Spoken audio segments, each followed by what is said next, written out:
மீனாட்சி தம் பையனை படிக்க வைக்கிறதுக்காக உங்ககிட்ட வாங்கின கடனை எல்லாம் என் பேருக்கு மாத்தி கொடுத்துட்டீங்க. ரொம்ப நன்றி. என்ன அப்படி பாக்குறீங்க? பணத்தெல்லாம் கொடுத்துட்டோம் இல்லையா? சொல்லுங்கய்யா. ஆமா, அது சரி. இந்த கடனை எல்லாம் உங்க பேருக்கு எழுதி வாங்கிட்டீங்களே, அதுக்கு என்ன காரணம்? காரணம் இல்லாம எந்த காரியத்தையும் செய்ய மாட்டான் இந்த ராஜப்பா. உங்களுக்கு தெரியாது, பொறுத்திருந்து பாருங்க.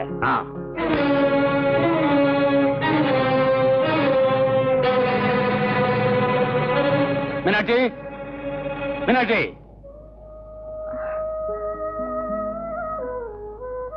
ஐயா, நீங்களா? வாங்க ஐயா. கார்த்திக் கூட ஊர்ல இல்லையே. தெரிஞ்சுதான் வந்திருக்கிறேன். உடனடியா நீ இந்த வீட்டை காலி பண்ணி ஆகணும். வீட்டை காலி பண்ணுமா? எங்க? ஏனா உன் அருமை புள்ள படிக்கிறதுக்காக ஊரெல்லாம் கடன் வாங்கினிய, அதை என் பேருக்கு மாத்திக்கிட்டேன். அந்த ப்ரூவ் நோட்டு பூரா இப்ப என் கையில இருக்கு. ஒண்ணு, உடனடியா அசலும் வட்டியும் கொடுக்கணும். இல்ல வீட்டை விட்டு வெளியே போ. எஜமா, அப்ப இல்ல சொல்லாதீங்க. என் புள்ள ஊர்ல இருந்து வந்ததும் உங்க பணத்தை கொடுக்க ஏற்பாடு பண்ணிடுறேன். உன் புள்ள பெரிய கலெக்டர் உத்தியோகம் பாக்குறான். வந்த உடனே பணத்தை கொடுத்துறதுக்கு சாமான் கட்டிலாம் தூக்கி வெளியே எடுத்துட்டு கதவை எடுத்து புட்டுங்கடா. வேணையா, வேணையா, கேளுங்கய்யா. ஐயா, அப்படிலாம் எதுவும் செய்யாதீங்கய்யா. ஐயா, ஐயா, ஐயா, வேணையா, ஐயா, ஐயா, ஐயா, வேணையா. நீங்க ஆட்டா. ஏய், இவளையும் வெளியே அடிச்சு வரட்டுங்கடா. அடிச்சு வரட்டுங்க. ஐயா, நான் சொல்றது கேளுங்கய்யா. ஐயா, நீங்க ஆட்டா. போ. ஏய், இவளையும் வெளியே அடிச்சு வரட்டுங்கடா. ஐயோ, வேணையா, அடிச்சு வரட்டுங்க. சொல்லுங்கய்யா. ஐயா, நான் போக மாட்டேன். என் உயிரை போனாலும் இந்த வீட்டை விட்டு போக மாட்டேன். இது என் வீடு, என் பிள்ளைக்கு தான் சொந்தம். என் புள்ள ஊர்ல இருந்து திரும்பி வர வரைக்கும் யாரும் என்ன வெளியேற்ற முடியாது. யாரும் என்ன வெளியேற்ற முடியாது. ஏய் மீனாட்சி, என்ன பகச்சுக்கிட்டவங்க கதி என்ன ஆகுங்கிறதுக்கு இது சின்ன ஒத்தியதான். இதுக்கு அப்புறமும் என் வழிக்கு வரலன்னா இதுக்கு மேலையும் நடக்கணும். உன் புள்ள கிட்ட சொல்லி வை.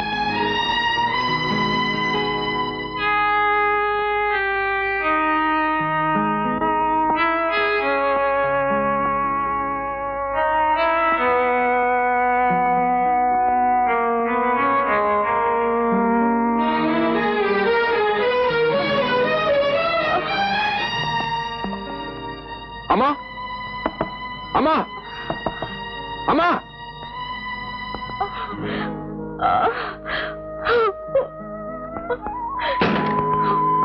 அம்மா, அம்மா, அம்மா, என்னமா ஆச்சு? அம்மா, அம்மா சொல்லு. அம்மா, ராஜப்பா ஆளுங்களோட வந்து உன் படிப்புக்காக நான் பட்ட கடனை கேட்டா இந்த வீட்டை விட்டு வெளியேற சொன்னா. அம்மா, எந்த நிலைமைக்கு ஆளாக்கிட்டான். இது உன் வீடு. இத நான் உன்கிட்ட ஒப்படைச்சிட்டேன்.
என்ன பழி வாங்குறதுக்காக எங்க அம்மாவை சாகடிச்சிட்டீல்ல, உன் அக்கிரமத்துக்கெல்லாம் இன்னைக்கு முடிவு கட்டாம விட மாட்டேன்.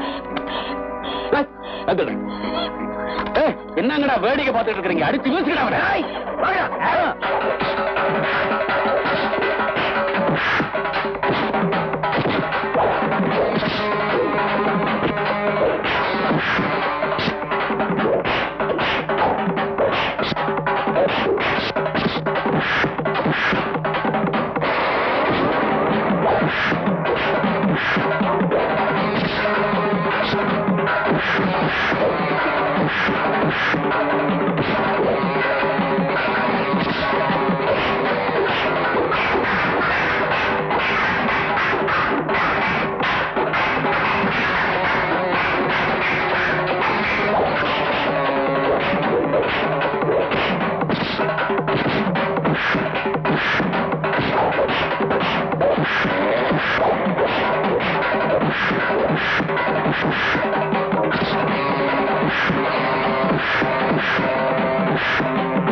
ஆத்திரத்துல நிதானத்தை எழுந்துறாதீங்க. ஒரு கொலையை செஞ்சு உங்க வாழ்க்கையை கெடுத்துக்காதீங்க. கார்த்திக், ப்ளீஸ் தயவு செஞ்சு இந்த இடத்தை விட்டு போயிடுங்க. ப்ளீஸ்.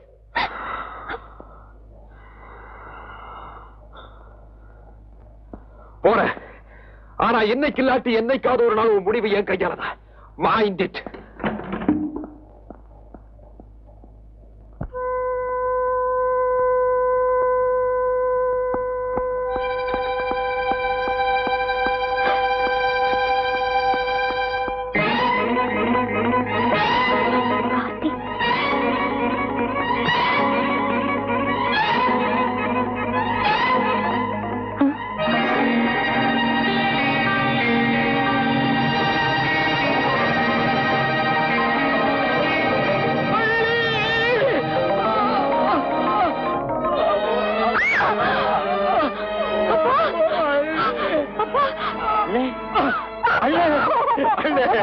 பள்ளி என்னமா என்ன நடந்துச்சு?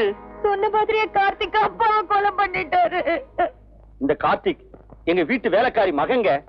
சின்ன வயசுல இருந்தே எங்க அண்ணன் மேல இவனுக்கு விரோதம். அன்னைக்கு ராத்திரி இவன் எங்க வீட்டுக்குள்ள நுழைஞ்சு எங்க அண்ணனை கொலை செஞ்சதை கண்ணால பார்த்தங்க. போய் எல்லாமே போய் சார். கொலை நடந்த அன்னைக்கு நான் வீட்டுக்கு போவே இல்லை. Order your honour. அடுத்த சாட்சி கொலை செய்யப்பட்ட ராஜப்பனின் மகள் வள்ளி.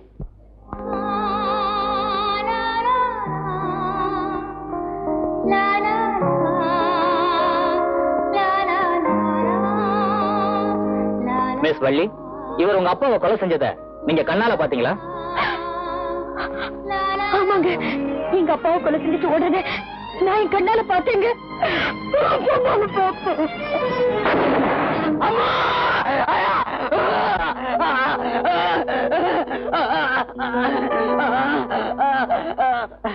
நீ மீனாட்சி அம்மாவோட மகன் கார்த்திக் தானே? ஆமா ஆமா சார். அன்னைக்கு உன்னை கொலைகாரனாக்கு நான் உடந்தையா இருந்தேன். இன்னைக்கு ஆண்டவன் எனக்கு சரியான தண்டனை கொடுத்துட்டான். என்ன சொல்றீங்க?